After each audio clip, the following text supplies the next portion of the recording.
В Жонгар-Алатауском государственном национальном природном парке кампания началась с посадки деревьев. В акции приняли участие школьники. Она охватит все населенные пункты региона в непосредственной близости от границ заповедника. Это мероприятие поможет вовлечь большое количество жителей края в дела охраны природы, считают организаторы. Наш корреспондент в регионе продолжит.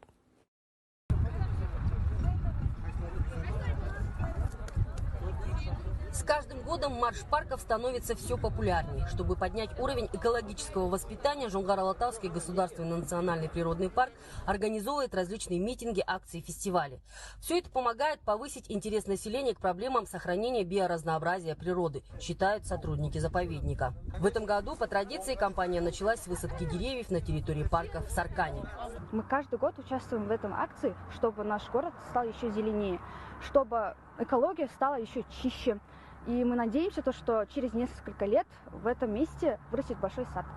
Ежегодно сотрудниками парка высаживается больше 50 тысяч деревьев. Это обеспечивает увеличение лесного фонда и благоприятно влияет на повышение популяции редких животных, населяющих заповедник. Сейчас уже больше людей стало уделять вниманию озеленению. Люди начали осмысливать то, что природа – это наше богатство. И уже более ответственно все подходят к этому, стараются не вырубать, наоборот, дерево где-то подлечить. Менталитет свой меняется у нас уже.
Сархан политехникалық колледжінің еріктілері және Жоңғар Алатау мемлекеттік ұлттық табиғи паркінің қызметкерлерімен бірге осы бір керемет өлкемізде Тополевка ауылында Теректі өзенінің жағалауын тазартуға керемет акцияда. Енді бүгінгі акцияның басты мақсаты біздің табиғатымызды қорғау, аялау, оны сақтау. Өйткені табиғат ол халықтың, ол мемлекеттің басты құндылығы. Сондықтан табиғатты аялау керек, оны қорғау керек. Осындай пластикалық бөтелкелер әр жерде жатады. Ол сіздерге де белгілі. Бұл 100 жыл, 150 жылда да шірмей жата береді. Сондықтан келер ұрпаққа таза табиғат қалдыру, осындай қазына байлық қалдыру, ол өзіміздің қолымызда. Сондықтан сіздерді, барлықтарыңызды осындай табиғат сақтауға, қорғауға шақырамыз. Осындай акцияларға атсалысайық.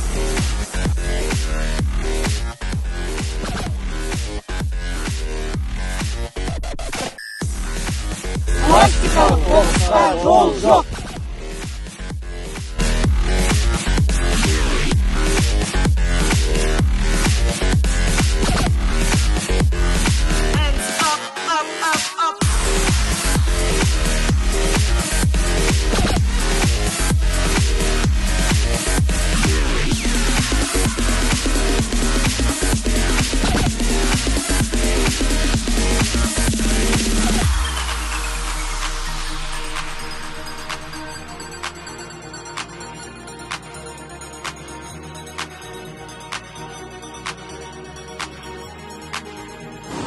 Сарқан ауданының тұрғындары мен қонақтары, бүгін біз Жоңғар Алатау ұлттық табиғи паркінің алаңын пластик қоқыстардан және керек емес зиянды заттардан тазарттық. Сіздерге де кеңес береміз.